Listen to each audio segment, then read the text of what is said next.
तुम्हाला माहिती आहे हल्ली ओपिनियन पोल किंवा व्होटर सर्वे हे खूप कॉमन झालेले आहेत. 15 दिवसांनी महिन्याभरानी सतत हे सर्वे होत असतात. पूर्वी निवडणुकीच्या आधी किंवा निवडणुकीच्या नंतर म्हणजे प्री पोल किंवा पोस्ट पोल किंवा एक्झिट पोल या अर्थाने सर्वे होत असत. म्हणजे निवडणुकीच्या आधी आणि निवडणुकीच्या नंतर असे दोनच सर्वे होत असत. पण आज कोणतीही महत्त्वाची घटना घडली तरी एक विशिष्ट सॅम्पल काढून सर्वे करणाऱ्या एजन्सीचा सुळसुळाट झालेला आहे. म्हणून सर्वे करताना सर्वे कोण करतंय हे पाहावं लागतं. सर्वेवर विश्वास ठेवताना सर्वे जो करतोय त्याची विश्वासार्हता पाहावी लागते. सर्वेचा सॅम्पल काय आहे हे बघावं लागतं. तो सॅम्पल जर नीट निवडलेला असेल तर सर्वे चांगला येऊ शकतो आणि एजन्सी जर प्रोफेशनल असेल तर सर्वेमध्ये फार घोळ करत नाही. पण मी IBN लोकनमध्ये काम केलेलं आहे. IBN हे आमचं नेटवर्क होतं. CNBC नेटवर्कचा भाग होतं. अनेक सर्वे आम्ही केलेले आहेत आणि या अनुभवाने मी तुम्हाला सांगतो की सर्वेचे आकडे पुढे मागे होऊ शकतात. पण सर्वेचा नमुना म्हणजे सॅम्पल जर बरोबर निवडलेलं असेल आणि सर्वे करणारी एजन्सी जर गंभीर असेल, विश्वासार्ह असेल तर सर्वेवरून कल काय आहे मतदारांचा हे कळायला मदत होते. म्हणून सर्वेकडे पाहताना सर्वे कोण करतंय आणि एजन्सी कोणती आहे हे तुम्ही लक्षपूर्वक पाहत चला. मी आज तुम्हाला अशाच एका सर्वेबद्दल सांगणार आहे जो 2 दिवसापूर्वी आला आहे. हा सर्वे इंडिया TV या लोकप्रिय चॅनलने केलेला आहे आणि त्यांच्यासोबत CNX या एजन्सीने केलेला आहे. खरं तर इंडिया TV हे जे चॅनल आहे हे नरेंद्र मोदींचं समर्थक चॅनल मानलं जातं. त्याचे जे संपादक आहेत रजत शर्मा ते सुद्धा भारतीय जनता पक्षाचे समर्थक मानले जातात, मोदींचे भक्त मानले जातात आणि ते पूर्वी संघ परिवारात होते म्हणजे अखिल भारतीय विद्यार्थी परिषदेचे कार्यकर्तेही होते. त्यामुळे त्यांनी केलेला कोणताही सर्वे हा नरेंद्र मोदींच्या बाजूने असणार, नरेंद्र मोदींचं समर्थन करणारा असणार किंवा लोकांना नरेंद्र मोदींकडे वळवण्याकडे त्याचा कल असणार असं कोणी मानलं तर ते फारसं गैर ठरणार नाही. मात्र यावेळी या इंडिया TV बरोबर CNX ही एजन्सी आहे जी एजन्सी प्रोफेशनल मानली जाते आणि तिचं काम हे विश्वासार्ह आहे असं दिल्लीतले जाणकार सांगतात. त्यामुळे इंडिया TV CNXचा हा नवा सर्वे आला तेव्हा बाकी सगळ्या देशभरातल्या आकड्यांकडे लक्ष गेलंच.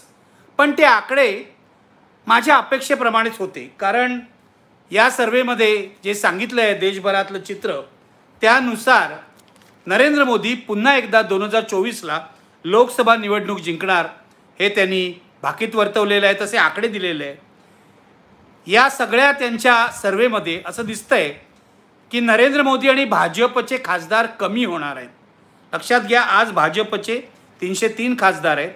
या सर्वेनुसार भाजपचे खासदार 290वर येणार आहेत आणि काँग्रेसचे खासदार वाढणार आहेत. पण जेवढे वाढायला पाहिजेत 100च्या वर जायला पाहिजेत तेवढे वाढणार नाही आहेत. ते 52वरून 66 होणार आहे. NDAला 318 जागा मिळणार आहेत. आज NDA 350च्या घरात आहे ते 318 होणार आहेत. पण तरीसुद्धा नरेंद्र मोदींचं बहुमत कायम राहत आहे आणि विरोधी पक्षांची आघाडी जी आहे इंडिया तिला 175 जागा मिळणार आहेत आणि इतर पक्षांना 50 जागा मिळणार आहेत असा हा सर्वे सांगतो. यामध्ये आश्चर्यकारक काही नाही आहे. आज जो सर्वे कोणी केलेला असेल आणि विश्वासार्ह एजन्सी असेल तर नरेंद्र मोदी पुढे आहे हेच सांगणार. आता 15 ऑगस्टला इंडिया टुडेचा मूड ऑफ द नेशन पुन्हा एकदा येईल.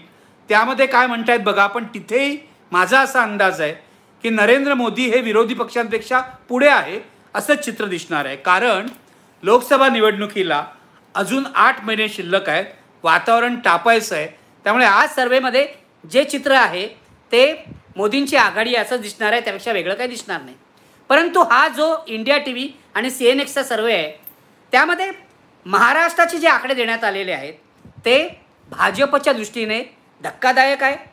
याचं कारण इंडिया TV जरी भाजपचं समर्थक चॅनल असलं तरी त्यांनी महाराष्ट्रामध्ये भारतीय जनता पक्ष आणि त्याच्या मित्रपक्षांना रेड फ्लॅग दाखवलेला आहे, लाल झेंडा दाखवलेला आहे, धोका दाखवलेला आहे. तुमची कामगिरी कमी होणार आहे असं त्यांनी सांगितलं आहे. म्हणून मी आज चर्चा करणार आहे ते इंडिया TV आणि CNN महाराष्ट्राविषयीच्या आकड्यांबद्दल. कारण एक तर अजित पवार राष्ट्रवादीतून फुटून भाजपसोबत गेल्यानंतर आलेला हा सर्वे आहे.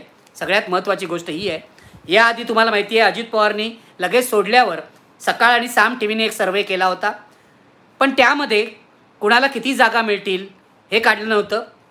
मतांची टक्केवारी काढलेली होती आणि त्यामध्ये प्रश्न जे होते त्यामध्ये शरद पवार आणि अजित पवार यांच्याबाबत प्रश्न होते आणि बहुतेकांनी शरद पवार यांचा राष्ट्रवादी काँग्रेस पक्ष हाच खरा राष्ट्रवादी काँग्रेस आहे असं सांगितलं होतं आणि अजित पवारांनी शरद पवारांवर जी टीका केली ती अयोग्य आहे, सभ्यतेला सोडून नये असाही कौल दिला होता.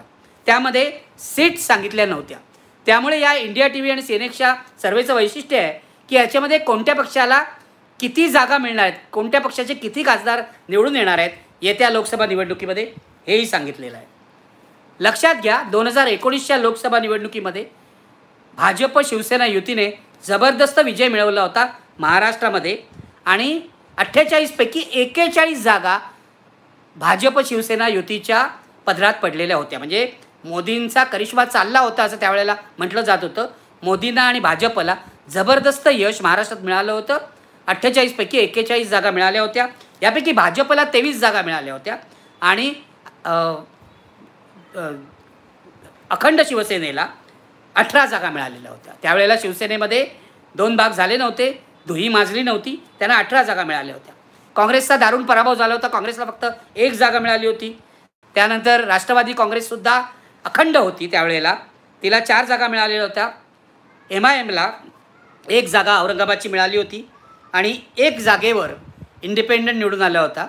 नवनीत राणा या राष्ट्रवादीच्या पाठिंब्यावर निवडून आल्या होत्या, हे तुम्हाला माहिती आहे. पण मुद्दा हा की 41 जागा जिंकून 48 पैकी भाजप शिवसेना युतीने जबरदस्त यश मिळवलं होतं. यावेळेला काय होतं असा सर्वे सांगतो आहे मी तुम्हाला सांगतो. यावेळेला या सर्वेनुसार भाजपला महाराष्ट्रामध्ये 48 पैकी 20 जागा मिळणार आहे. 48 पैकी 20 म्हणजे त्यांना गेल्या वेळेला 23 जागा मिळाल्या होत्या, 3 जागा कमी होणार आहेत. भाजपबरोबर असलेल्या म्हणजे महायुतीमध्ये असलेल्या शिवसेनेला म्हणजे शिंदेंच्या शिवसेनेला 2 जागा मिळणार आहेत. शिंदेबरोबर आता शिवसेनेचे 12 खासदार गेलेले आहेत, म्हणजे त्यांचे 10 खासदार कमी होणार आहेत. त्यानंतर अजितदादांच्या राष्ट्रवादी काँग्रेसला सुद्धा 2 जागा मिळणार आहेत. अजितदादांकडे आता कोणी खासदार म्हणजे यावेळेला नाही आहेत, 2 जागा मिळणार आहेत. आश्चर्यकारक म्हणजे या सगळ्या मिळून 24 जागा होतात, हे लक्षात घ्या. म्हणजे 41 वरून 24 वर येणार आहे महायुती. भाजप आणि शिंदेसेना आणि अजितदादांची महायुती 41 वरून 24 वर येणार आहे. इतका मोठा धक्का तिला बसतोय असं रजत शर्मांचा इंडिया TV सांगतोय, हे लक्षात घ्या. रजत शर्मा हे भाजपचे समर्थक आहे, मी पुन्हा पुन्हा हे सांगतोय आणि तेच असं सांगतायत की भाजपला मोठा फटका बसणार आहे. दुसऱ्या बाजूला महाविकास आघाडीला म्हणजे काँग्रेस, राष्ट्रवादी, शरद पवार आणि उद्धव ठाकरेंची शिवसेना यांच्या आघाडीला किती मिळणार आहेत बघा. काँग्रेसला 9 जागा मिळणार आहेत. काँग्रेसच्या दृष्टीने हे मोठं यश आहे, कारण 2019ला काँग्रेसला फक्त 1 जागा मिळाली होती. त्यानंतर उद्धव ठाकरेंच्या शिवसेनेला तब्बल 11 जागा मिळणार आहेत. उद्धव ठाकरेंच्या शिवसेनेला 5 जागांचा फायदा होणार आहे. आज उद्धव ठाकरेंकडे फक्त 6 खासदार उरलेले आहेत, त्याचे 11 खासदार होणार आहे, 5 जागांचा फायदा होणार आहे. आणि शरद पवार यांच्या राष्ट्रवादीला 4 जागा मिळणार आहे. शरद पवार यांच्या राष्ट्रवादीची एकत्रितपणे ताकद साधारणपणे 6 ते 8 अशा जागांचीच होती, त्यापैकी 4 जागा इथे शरद पवार यांना मिळणार आहे. विशेष म्हणजे 11 जागा उद्धव सेनेला, 9 जागा काँग्रेसला आणि 4 जागा शरद पवारांना मिळून 24 जागा होतात. म्हणजे सामना बघा कसा अटीतटीचा आहे. भाजपच्या महायुतीला 24 जागा आणि इथे महाविकास आघाडीला सुद्धा 24 जागा मिळतील असं हा सर्वे सांगतोय. टक्केवारी बघा कशी आहे. भारतीय जनता पक्ष 32% मतं मिळतील अशी शक्यता व्यक्त करण्यात आलेली आहे. त्यानंतर अजितदादांचा राष्ट्रवादी काँग्रेस पक्ष 5%, शिंदेंची शिवसेना 60%, एकूण महायुतीला 44% मतं पडणार आहेत. गेल्या वेळेला तुम्ही जर सकाळचा सर्वे पाहिलात तर त्यावेळेला पहिला सर्वे जो सकाळचा होता त्याच्यामध्ये भाजपची 33% मतं होती आणि 5% ही शिंदेची मतं होती. म्हणजे 33 आणि 5 38. आता त्यामध्ये ही अजितदादांची 5% मतं ॲड झाली आहेत आणि 32% BJPची मतं, 5% अजितदादांची 37 अधिक शिंदेची 2% मतं वाढली आहेत, 60% झाली आहेत 5ची, म्हणजे 37 अधिक 7 44%, महायुतीला 44%. आणि आता महाविकास आघाडीला बघा, काँग्रेसला 16%, काँग्रेसची 16% मतं आहेत, ती अत्यंत निष्ठावंत आहेत. 16%वरून काँग्रेस इथे तिथे हलत नाही हे लक्षात घ्या. उद्धव ठाकरेंच्या शिवसेनेला सुद्धा 16% मतं मिळतील असा हा सर्वे दाखवतोय. शरद पवार यांच्या NCPला राष्ट्रवादीला 13%, 16 अधिक 16 32 अधिक 13 म्हणजे 45% मतं महाविकास आघाडीला मिळणार आहेत. म्हणजे बघा, एवढी फोडाफोड करून सुद्धा महायुतीला 44% आणि महाविकास आघाडीला एवढं नुकसान होऊन, एवढे जखमी होऊन तरीसुद्धा 45% मिळत आहेत, इतरांना 11%.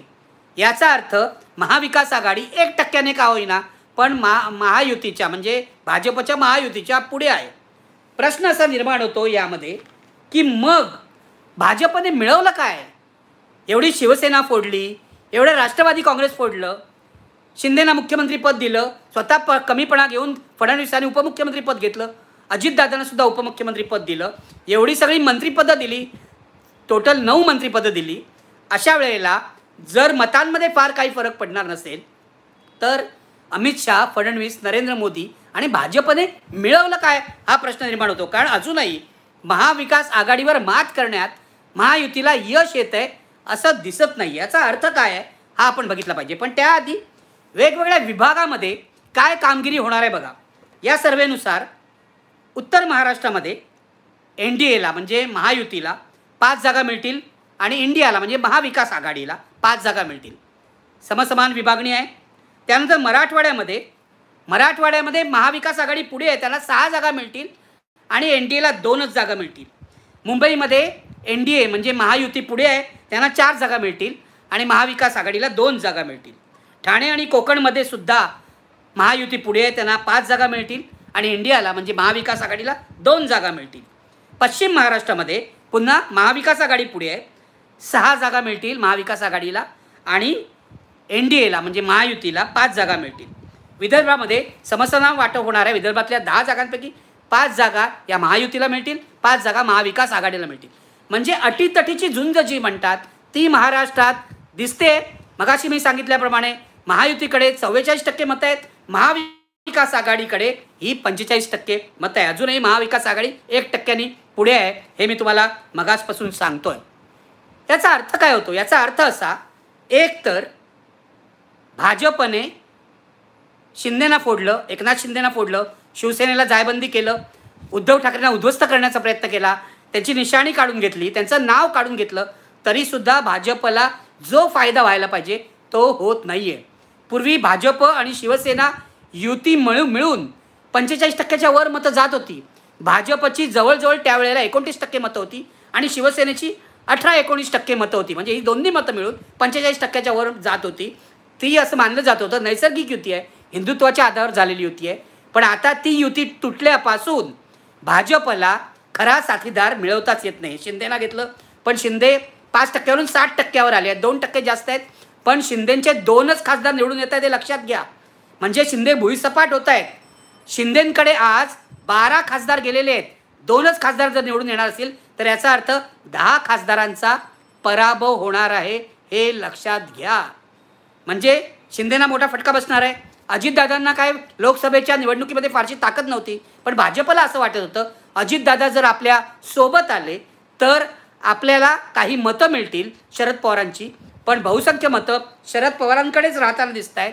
तुम्हाला मी मगाशी सांगितलं शरद पवारांकडे अजूनही 13% मतं राहिलेली आहेत. अजितदादांकडे 5% आली आहेत, पण 13% मतं ही शरद पवारांकडेच राहिलेली आहेत. म्हणजे राष्ट्रवादी काँग्रेसचा बहुसंख्य मतदार हा शरद पवारांशी बांधील आहे असं दिसतंय.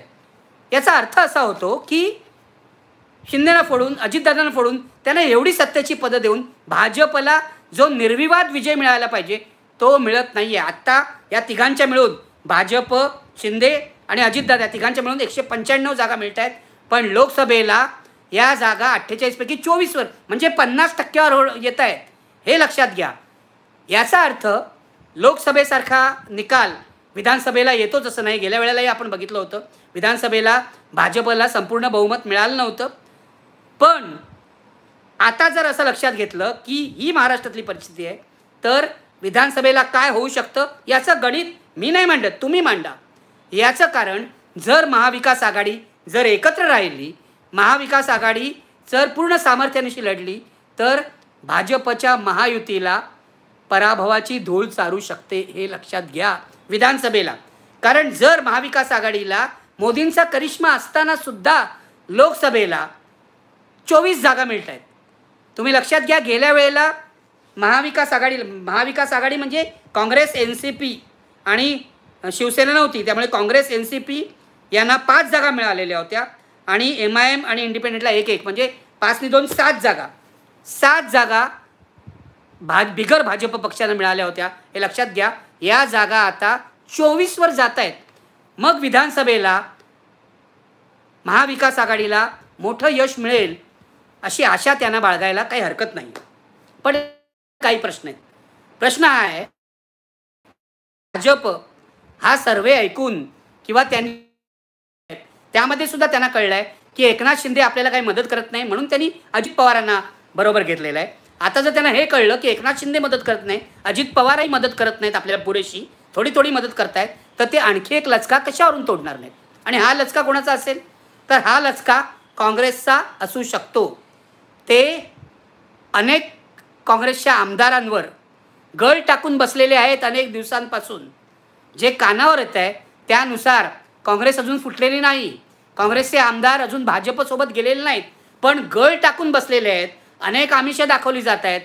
हे आमदार जाणार नाहीत अशी ग्वाही पृथ्वीराज चव्हाण किंवा नाना पटोले देत असले तरी पुढच्या 8 महिने, अजून 8 महिन्यात काय होईल सांगता येत नाही. म्हणजे काँग्रेसचा सुद्धा एक लचका तोडून मग महाविकास आघाडीचं नीतिधैर्य खच्ची करण्याचं काम महायुती म्हणजे भाजपवाले अमित शहा, फडणवीस आणि मोदी करू शकतात, हे लक्षात घ्या. म्हणूनच मला या इथे असं सांगायचं, अजून 8 महिने लोकसभेला महाविकास आघाडीला जर खरोखरच भाजपला चारी मुंड्या चित करायचं असेल तर आत्ता वातावरण अनुकूल आहे. या गोष्टीवर समाधानी न राहता महाविकास आघाडीने कंबर कसली पाहिजे. आणि कंबर कसायची असेल तर खरोखरच प्रामाणिकपणे मोदी विरोधी, भाजप विरोधी भूमिका घ्यायला पाहिजे. यामध्ये उद्धव ठाकरे किंवा काँग्रेसचा प्रश्न नाही आहे, कारण काँग्रेसचे नेते उघडपणे भाजप विरोधी भूमिका घेत आहेत. आता काँग्रेसवाले विधानसभेत सुद्धा आक्रमक झालेले आहेत. गेले 2 दिवस संभाजी भिडेच्या प्रकरणावर काँग्रेसवाल्यांनी खूप आक्रमक भूमिका घेतलेल्या आहेत. अशोकमेत्री ठाकूर असतील, पृथ्वीराज चव्हाण असतील, या सर्वांनी आक्रमक वक्तव्य केलेली आहेत. नाना पटोलेसुद्धा आक्रमकपणे बोललेले आहेत. विधानसभेत काँग्रेसचे आमदार आक्रमक होऊन प्रश्न विचारत आहेत. काँग्रेसला विरोधी पक्षनेते पद कदाचित मिळेल हे लक्षात घेऊन काँग्रेसवाले आक्रमक झालेले दिसत आहेत आणि हे चांगलं लक्षण आहे. याचं कारण 1 जागेवरून काँग्रेस जर 9 जागांवर जाणार असेल, 8 जागा जर आत्ता या सर्वेनुसार काँग्रेसला वाढणार असतील, काही न करता ही काँग्रेसची पुण्याई असं माझं मत आहे. कारण काँग्रेसचा कोणीही एक नेता महाराष्ट्रभर दौरे करून कार्यकर्त्यांना प्रेरणा देण्याचं काम करतोय असं दिसत नाही आहे. कोणी म्हणा, अशोक चव्हाण तर दिसतच नाही आहेत, या अधिवेशनात फारसे दिसलेले नाही आहेत. तिकडे बाळासाहेब थोरात किल्ला लढवत आहेत, दुसरीकडे यशोमती ठाकूर किल्ला लढवत आहेत. पण एवढ्या जोरावर सुद्धा काँग्रेसला जर हे यश मिळणार असेल तर काँग्रेसने सगळी शक्ती जर पणाला लावली तर लोकसभेला आणि विधानसभेला सुद्धा काँग्रेसला मोठं यश मिळू शकतं. राष्ट्रवादी काँग्रेस फुटलेली असताना काँग्रेसकडे जसं विरोधी पक्षनेतेपद येऊ शकतं, तसं काँग्रेसचा जुना मतदार जो राष्ट्रवादीकडे गेला आहे आणि जो शरद पवारांच्या भूमिकेबद्दल सध्या साशंक आहे, तो पुन्हा एकदा येऊ शकतो काँग्रेसकडे परत. पण त्यासाठी काँग्रेसने आपल्या कार्यकर्त्यांना कार्यक्रम दिला पाहिजे, प्रेरणा दिली पाहिजे, उत्साह दिला पाहिजे आणि त्यानुसार काम केलं पाहिजे. दुसऱ्या बाजूला उद्धव ठाकरे यांची लोकप्रियता आहे, वाढलेली आहे. अनेक महिने मी हे तुम्हाला सांगतोय. उद्धव ठाकरेंच्या बाजूला सहानुभूतीची लाटसुद्धा आहे. पण मला अजून एक पद्धतशीर कार्यक्रम शिवसेनेच्या अजेंड्यावर दिसत नाही. कुठेतरी जायचं, काहीतरी शेरे मारायचे, ताशेरे मारायचे, काही प्लॅनिंग नाही, योजना आहे असं दिसत नाही. पहिले 2 दौरे सुषमा अंधारे आणि आदित्य ठाकरेंचे चांगले झाले, पण अजून उद्धव ठाकरेंनी दौरा सुरू केलेला नाही आहे. तिसरीकडे मी तुम्हाला सांगतो, उद्धव ठाकरे आणि शरद पवार यांचं जमतंय की नाही याविषयी शंका आहे. उद्धव ठाकरे शरद पवारांवर नाराज आहेत अनेक दिवसांपासून. परवा एका कार्यक्रमात उद्धव ठाकरे, शरद पवार आणि बाळासाहेब थोरात एकत्र होते. तिथे शरद पवार असं म्हणाले, आपण 3 जण एकत्र आलो तर चित्र बदलू शकतं. हे खरंच आहे, पण एकत्र यायला पाहिजे ना तुम्ही. आणि लोकांना हे दिसलं पाहिजे की तुम्ही एकत्र आहात, तुम्ही एकत्र आहात असं सांगायचं आणि भलतं काहीतरी करायचं, तर लोकांनी विश्वास कसा ठेवायचा? आणि याची सुरुवात शरद पवारांनी स्वतःपासून करायला पाहिजे. कारण एका बाजूला तुम्ही नरेंद्र मोदींच्या कार्यक्रमाला जाणार, त्यांना पुरस्कार देणार, तिथे त्यांची स्तुती करणार, आणि दुसऱ्या बाजूला तुमच्या पक्षाचे म्हणजे राष्ट्रवादीचे सुद्धा कार्यकर्ते रस्त्यावर नरेंद्र मोदींना पुरस्कार द्यायला विरोध करणार. काँग्रेसचे कार्यकर्तेही करतायत, डॉक्टर बाबा वाडाव यांच्या नेतृत्वाखाली इतर नागरिकही करतायत. लोकमान्य टिळक पुरस्कार नरेंद्र मोदींना द्यायला ही सर्व मंडळी विरोध करतायत. आणि अशा वेळेला हा विरोध डावलून स्वतःच्या पक्षाच्या कार्यकर्त्यांचं मत आणि मन मोडून शरद पवार नरेंद्र मोदींच्या पुरस्काराच्या कार्यक्रमाला जाणार असतील तर मतदारांनी संदेश काय घ्यायचा? काही जण तर असं म्हणतात की शरद पवार जर नरेंद्र मोदींच्या कार्यक्रमाला गेले तर याचा अर्थ शरद पवार आणि अजित पवार यांच्यात मतभेद नसून संगनमत आहे असं माना. माहीत नाही मला त्यांच्या संगनमत आहे की नाही, काही काळाने सिद्ध होईल. पण नरेंद्र मोदींच्या कार्यक्रमाला जाऊन शरद पवार अत्यंत चुकीचा संदेश देत आहेत. हे मी पूर्वी बोललोय आणि आजही बोलतोय आणि आज या सर्वेच्या पार्श्वभूमीवर बोलतोय.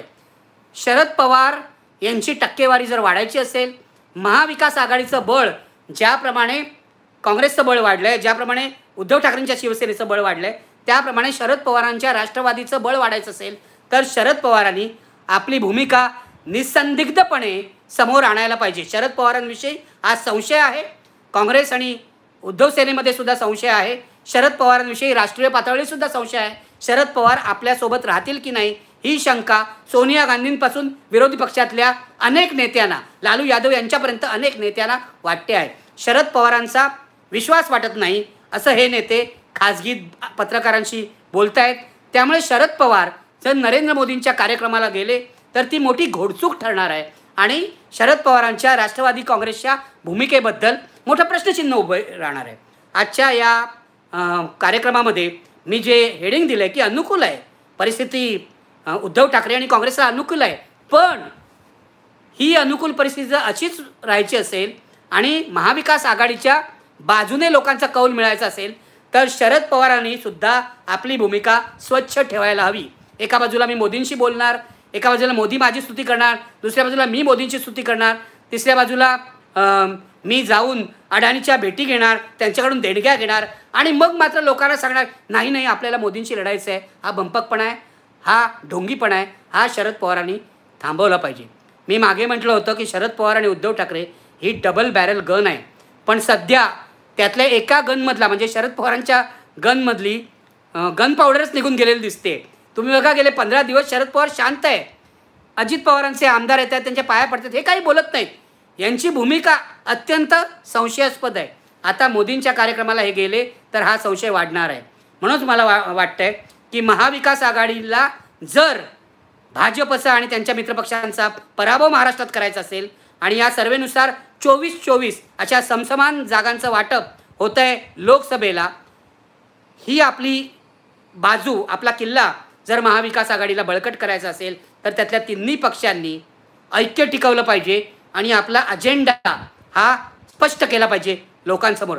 तर ज्या लोकांनी त्यांच्यावर विश्वास ठेवला आहे तो विश्वास अधिक कणकर होईल आणि आणखीन लोक विश्वास ठेवतील. कारण शरद पवारांच्या या डबल ढोलकी भूमिकेमुळे अनेकांच्या मनात संशय आहे की उद्या शरद पवार BJP बरोबर गेले तर काय. म्हणून BJP विरोधी मतदार हा शरद पवारांच्या राष्ट्रवादी काँग्रेसला मत देताना 10 वेळा विचार करेल. हे व्हायचं नसेल तर महाविकास आघाडीने ऐक्य टिकवलं पाहिजे आणि आपली भूमिका, या लढाईतली आपली भूमिका, भाजप विरोधी लढाईतली आपली भूमिका पुन्हा एकदा स्पष्ट केली पाहिजे. तर मित्रांनो, जर तुम्हाला आमचा व्हिडिओ आवडला असेल तर आमचं चॅनल सबस्क्राईब करा, लाईक करा, शेअर करा आणि बाजूला असलेला बेल आयकॉनवरती प्रेस करा, जेणेकरून तुम्हाला आमच्या चॅनेल्सच्या सगळ्या अपडेट्स प्राप्त होतील.